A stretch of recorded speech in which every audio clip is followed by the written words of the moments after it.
have us back here on the Bossman, man. Show friend of the show, Kevin Baggett of the Rider Bronx, out up there, man, in New Jersey. Coach, how are you doing? I know your team has been going through some things, but how are you and your family doing, and your team as well, Coach? My family as well. I'm a little frustrated with everything that's going on, but at the end of the day, our guys are quarantining. They've been in it now. Today is Tuesday. Today is their 13th day in quarantine. Tomorrow they get out. To ask young men to stay in a room for 14 days and stay in a house for 14 days, which is, that's difficult. It's difficult for any of us. And I know those guys can't wait to get out of being in quarantine and isolation. So, but again, so long as they're safe, that's the most important, and so long as we keep them safe. So, I'm like anyone else. We're over this virus, but yet we need to get this vaccine out and get people back going. As soon as we can get this vaccine to people, we can get back to our new world, because it's going to be different. Coach, and I don't know how you guys can even play this week, but you guys have been off 2 weeks, and you got to worry about their health, being on the court, kind of ramp them back up, because that's where you can go play it hard for 40 minutes, being out for 2 weeks like this. And I saw where you said that you don't care about winning losses, care about safety. And I'm with you there, because you asked for a knee, hamstring, something nagging all year long if you send them guys out there next week and try to play a game. Yeah, we were originally supposed to play Penn State on the 25th. Which we're not going to be, obviously we're not going to be able to play them until we got a couple guys that still don't get out to the 23rd. Most get out tomorrow. And it took us at least 3 weeks to get them ramped up when we started on September 24th. And so it's going to be difficult. We've got Rutgers, and we're supposed to play Fairleigh Dickinson on the 28th and the 30th. I don't even think we're going to be able to play those games, because it's just going to take us a little bit to get these guys back up and going. Never mind the fact that we're not ready, because we've only been practicing for 3 weeks with a group of 12 new guys, and it takes a lot to teach a new group. And so we're going to do a lot of teaching on the fly, so to speak. This entire season going on, because obviously we do need to play some games prior to us getting into our conference, which begins on December 11th. Yeah, and like you probably don't have most of your stuff in. You don't probably have sets on offense, defense, nothing in, but just basic stuff that you can run. That's so you can't play that way. Exactly. I pretty much just have our continuity offense in. We've got some of our defensive concepts, but I don't have any baseline out of bounds, sideline out of bounds, any press attack, any press, I don't even have my sets in other than our continuity offense. So it came at a time that, it was a difficult time, but I'd rather deal with it now than to get in the midst of a season and have them play games, and then you got to shut down, which I'm not guaranteeing that won't happen either. I don't know how this is going to happen. I really don't. If they're going to shut down the entire teams once one individual or two individuals test positive, I don't see how we're going to get this off the ground, although I know the NCAA needs this to happen for all of us and all the Division I, II, and III institutions, because we all benefit from the Final Four in the NCAA tournament. I just don't know if anyone really has a set plan for every institution at every level, how we're going to do this consistently for us all to follow the same protocols. And Coach, this is a big example. Here in Georgia, we're pretty much wide open. In Jersey, Governor Murphy is smart. so he got that going to different schools in different places with different rules and different regulations, because I'm pretty sure if I flew into Jersey, I got quarantined for 14 days from Georgia. I couldn't just go live my life in Jersey. But you can fly down here, come in Atlanta airport, do whatever you want to do, and it's all good, and go back up to Jersey. So it's like, so when you got different rules in different states and places, man, it makes for us a mess all the way around. It does. What's funny, JR? We actually have two guys on our team from Atlanta, and they were saying the same things. Coach, back at home, everybody is all but doing whatever they want to do and going about things as if there is no virus out here. So I do like what our governor has done here. The hard part, though, the sad part, is watching people lose their businesses and things, and people losing their jobs, which, when you do shut down the way that we have, being very cautious about things, something has to give, and so it's been a give or take, but yet our governor is doing a good job trying to save as many people as he can, and I understand that. And so I think what they're trying to do is not shut down the state of New Jersey again, but try and pull the reins back on, the restaurants and working in, as far as lifting and workout facilities and what have you. High schools, I don't even know if they're going to have an opportunity to play at this point. Football's been going off, but it's different all the way around. And I think that's the frustrating part. When we go through the shutdown, then I'll call UConn and ask them what they're doing. They're doing something totally different because we're going to end up playing them. I'll call a friend at Marquette who they're doing something totally different. No one's doing the same thing. Some people are a little more proactive with things, and some people are just saying, hey, just completely shut it down. So to me, there's a happy medium in the middle of both of those to where, our guys don't lose everything that we were trying to get accomplished for those couple of weeks that we were practicing. So to sit here and say I have the answers, I don't, which is the scary part about it. And the fact that we've had 5 guys test positive. Well, we still got 8 more guys on the roster. Fortunately, knock on wood, our coaches have been safe. We've all tested negative up until this point. But this could happen again. It could happen several times. So how do you circumvent this? How do you navigate trying to figure this whole thing out? And for you guys at the base level, trying to raise money for got to cover all different expenses, Right. And that Rutgers game is very important. Penn State game is very important to help to balance the books there. And I just feel for you guys because it's like the haves and the have-nots. What they're doing in Georgia Right. Tech and Georgia State. They're only doing Kennesaw and Mercer, so it's Right. and we're right in the same area pretty much, right? So it's like I can see the difference of what's going on. That's about what's right here in my area. It's sad, man. Right. I know you're all up against it financially because you have to take care of non-revenue sports.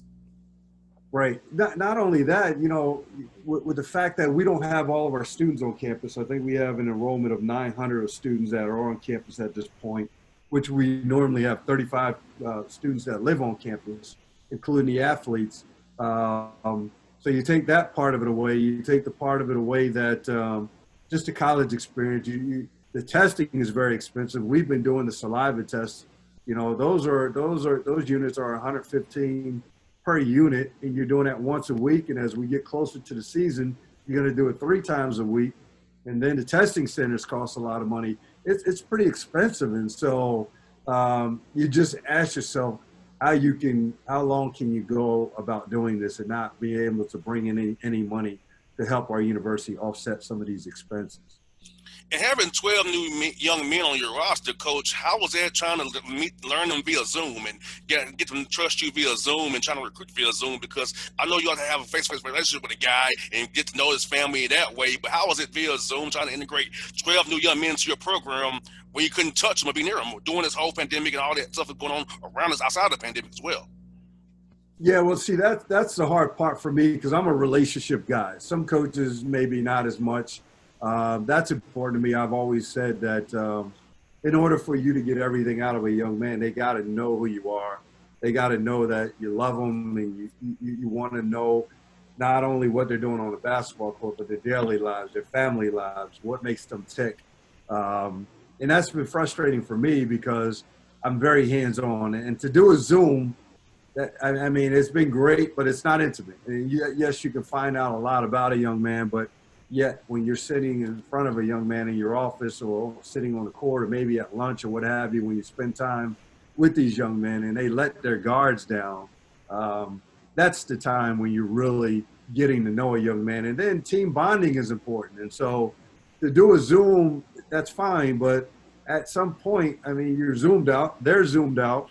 And I just don't think you can have that hands-on relationship and team bonding that you need to have in order for your team to really come together. So that's been a struggle for me. It's been a struggle for our staff and even our players because we do want to get to know these guys. And if I had last year's team, obviously I'd be a little more comfortable knowing that we've known these young men for quite a while. But this group here, still getting to know them, man. Still getting to know their families. And I don't think they can come to trust you via Zoom or over Zoom. So It's just something that, you know, we're hoping that we can get going and really try and bridge that gap to get everybody to come together and understand that, you know, we still got to figure out a way to and find a way to make this happen. And I don't want to make excuses for it because we're not the only university dealing with it in basketball program. So I certainly will never make those excuses, but yet that's important to me with the relationships. Where's this reality? Like, you know, for only thing good about it is me. I can see you all. When I talk about building a fuck, I can see you all. And then for me, it's good. But for trying to have a team, you know, it's a different story. You know, absolutely. Because, you know, we sit on the phone, like, okay, we're good. But seeing each other talk to each other, like we together, that's cool. But for trying to build young men to trust each other, when tough second half of a game, tough adversity, when you computer guy can't do it, you know, he can't do it. And not only that, I mean, we were able to go back and watch film with our guys and talk about, you know, some of the things that we've been preaching to them on the court that maybe they didn't see, you know, maybe not having seen enough film, because that's one of the areas that we can take advantage while we've been shut down. But for me to implement like an offense or a baseline out of bounds, I just know my guys aren't going to be able to remember things over Zoom, you know. Oh, so definitely. This is something that needs to be repetition that happens on the court. And so for some coaches to say, yeah, we've been able to install this or that, I'm like, as a head coach, we know our guys. We know some guys it takes longer for them to learn. Some guys are visual. Most guys are needing to be hands-on. And so rather than me even try and do that, it's just as soon as we can get back on the court, we're going to do it. But that's the hard part, you know. So and it's interesting because I'm watching the NFL. They've had to do this in college basketball, NBA basketball. So it's interesting how people are using the Zoom vehicle, though. Now, Coach, for as your young men who, you know, this summer is very tough for them with racial stuff and justice and different kind of stuff, how'd you address that with your young men who trying to get to understand what's going on in our country so they can kind of make sense of it in their head along with the pandemic and everything like that? Cause I know for young men, what's been going on for them may be a little overwhelming. You know, I'm in my 30s, you know, so I'm used to it already. But for them in their 20s, 18-year-olds, how is it trying to teach them about the world? And there's some things you have to deal with, unfortunately, being Black in America. You know, it was great. And that is where Zoom has been great for us. So first thing we needed to do as adults and coaches, we needed to listen to them. We needed to hear them out and hear what their frustrations are. I thought it started with that, you know, because everybody's from a different walk of life. Some people have had to deal with, you know, the police brutality. Some have never experienced it whatsoever. Some of our guys go to predominantly white schools. Some go to predominantly Black schools. And so just to hear their stories and to hear their frustrations, you know, the most important thing that we could do to talk to them about what was important is letting them know, first and foremost, they have a platform. You know, use it in the right way, but understand that you have a platform.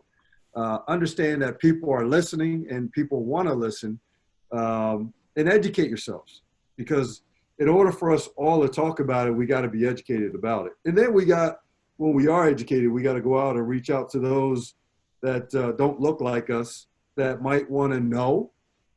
Some people that want to change that have been dealing with this but may have not felt comfortable enough for them to be able to have these conversations.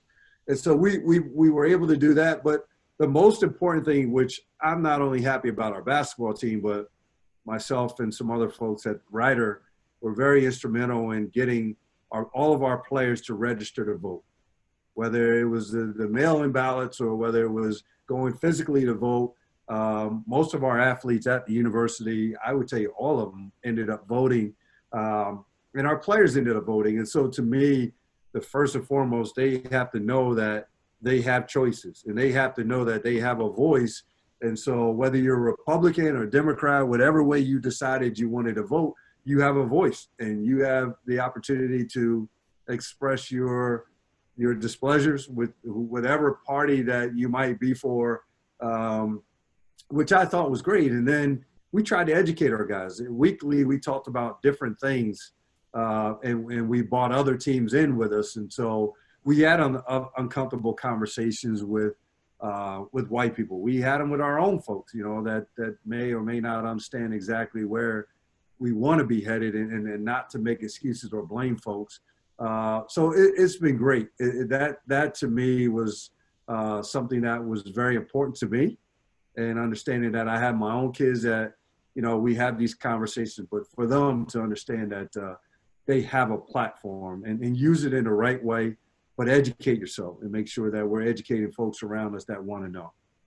And Coach, the two young men from Georgia, we have a Senate race down here. They had to get registered to vote for that as well. Senator Billy Bellis as well down here, because that's very important for real.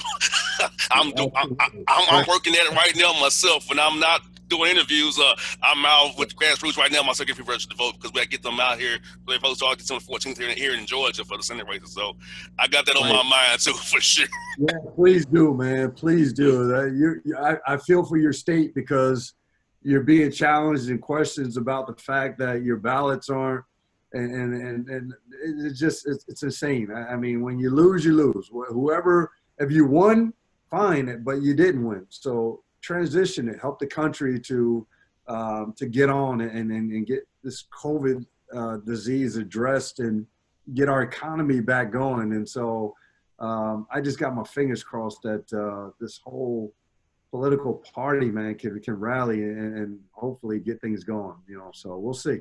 Yeah, Coach, I have asthma, so, you know, I'm out here in my hazmat gear trying to keep registered to vote, because I got asthma, man. I don't want to take an L, you know, because I've lost some friends to this virus, unfortunately, who was out clubbing here in Atlanta. And, you know, they was out here, like your players told you, they's out here wilding out, and unfortunately caught up with them. And I hate it for them, because they're near my age, in the 30s, right? So, like, it can happen to us all. I don't care what age you are. It can. And it's not fair. It's very unfair. If we as a country would have come together and mandated that everybody wore a mask, right, and washed your hands, and just that alone would have helped save half of those lives, maybe. And so it's just unfortunate. It's unfortunate that from state to state, from governor to governor, that everybody's making decisions that's based on their state, but it should have been a nationwide, national thing where we all should have been on the same page, man. Because at the end of the day, you hate to see anyone lose their life to this, and especially young people, you know, but anyone for that matter. So it's just unfortunate what we're going through, but in my opinion, I really believe that, you know, God is saying something to us all, you know, and sending us all a message that we need to be still, and we need to listen, and we need to reevaluate ourselves. And that's just my own religious beliefs. But, you know, so I've had to take time out to evaluate myself and where I am in my Christianity and my life. And I just think that's the message that has come to me. Now, Coach, you told me off air you're a Vikings fan. You got a big win last night against the Bears. You gotta study Dalvin Cook, man. I like that brother. And Jefferson, a good brother too, man. So tell us about your Vikings, 1-5, now to 4-5. I wish y'all beat the Falcons. That would make me happy if y'all beat the Falcons. But y'all did beat the Falcons. But you're 1-5 now. So you're 4-5. So tell us about the rebound you've been seeing, man, for your team. So, you know what, I always tell people, it's even with what we're dealing with, man, it's funny how you can kind of pair yourself up with what the NFL, those guys didn't nearly go through the normal ATAs that they're used to or accustomed to going through in the summertime, just as we would have been on campus in the summer getting ready and prepared for this up and coming season. And so they've transitioned into on the defensive side, a lot of new players. They had you know, unbelievable draft. Got rid of a lot of professionals and all pros. And so anytime you have a transition with a lot of you know, whatever your starters that they had for a long time, and they're up against the cap as far as money's concerned. And so, you know, they'd like to bring everybody back, but obviously guys were getting older, and financially they just couldn't afford it being up against the cap. And knowing that you got to pay a guy like Dalvin Cook, who's dynamic and unbelievable. So they had to let some guys go. And then some of the rookies, it just took time for these guys to come in and learn a Mike Zimmer defense that, they say it normally takes about 2 years for guys to feel comfortable playing in his defense and all the different schemes. So they've had to scheme back on it to help these rookies to learn and understand. And again, they're learning on the fly as well. So, but give him and his staff credit that they've been able to do this on the fly, and they've been able to get better. And from week to week, you could see it. I think they laid an egg in the Atlanta game because I still think early on they were getting used to the fact that no one had fans. Mm-hmm. And so if you've ever been to I don't know if you've ever been to a Viking game. I know the Raider games are crazy. I have.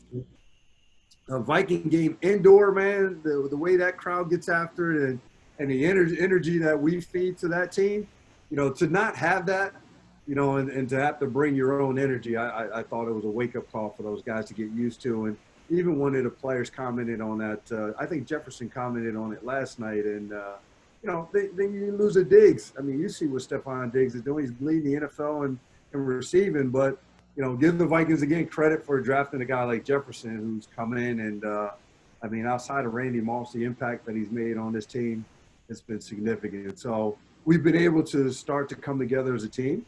And I'm now going through text messages with my friends now because they were giving me a hard time early, man. I got some tough friends on my that they can't wait to tell me how bad my team is. So now I'm going back and I'm grabbing that back from saying, we're going to have a chance to make the playoffs, man, if we can continue to build on what we've been doing of late. Yeah, you got the Dallas Cowboys, but that's Mike McCarthy. Yeah, that's normal. You play them twice a year in Green Bay. You saw how that went for him. So hey, Andy Dalton, come on, man. Hey, right. Zimmer's gonna tear him up. Yeah, and you know what, man? That's where I hope Jerry Jones has learned his lesson. Like Dak was important, man. If you haven't learned anything at all, those quarterbacks that y'all have, the backups, and that we have. And I know Kirk Cousins is making a lot of money, and some people love him, some people don't. But it's all about that quarterback, man. And Dak deserves to get paid, man, because he's a difference maker, not only on their team, but in the NFL. So if they don't want him, there's plenty of teams out here that will pay him the monies that he's asking for. So hopefully Jerry wakes up to pay them. But, I certainly hope we can beat them this week. And Andy Dalton's not bad, but he's not Dak. So we'll see. Well, you know what, Coach? Dak reminds me when Tony Romo was there. When Romo kind of covered up all their little holes in all their roster. Romo, They thought Romo this, Romo. He catch all 8 with nothing around him. So, so it reminds me back when Romo was there. Right. And that's where, again, he's a top 5, top 10 quarterback, man. You're asking him to do a lot, not just on the field, but off the field and what he means to that team and how he's a role model for that team. That's important. And sometimes it's, people get caught up into the money of it. But like that man, he's everything that, that a Cowboy will want to represent their franchise. So pay him, because those guys come few and far between, man. We know as coaches that you're not always going to be blessed with talent like that. Mo Devil, Coach, I'll be cheering for you all against the Cowboys because their fans make me sick. Absolutely. Yeah. So-called America's team. No more, man. They're no longer America's team. Yeah. America's garbage team. Yeah, I'm loving it, man. I'm loving it. You got there, right? Coach Baggett, it's good to catch up with you, buddy. I'm going to do this again real soon. Are you praying for your team and your players, man? Hope they all come out good and you get some games in here before this conference play starts, man. I'll be praying for you guys up there, man. I'll be praying for you, and always a pleasure to be on your show. Look forward to doing it again next year, man. Be safe. Yes, sir. God bless. Yes, indeed, folks. Kevin Baggett on the Bossman Show, people. Check him out, the Rider Bronx. Check those guys out, man.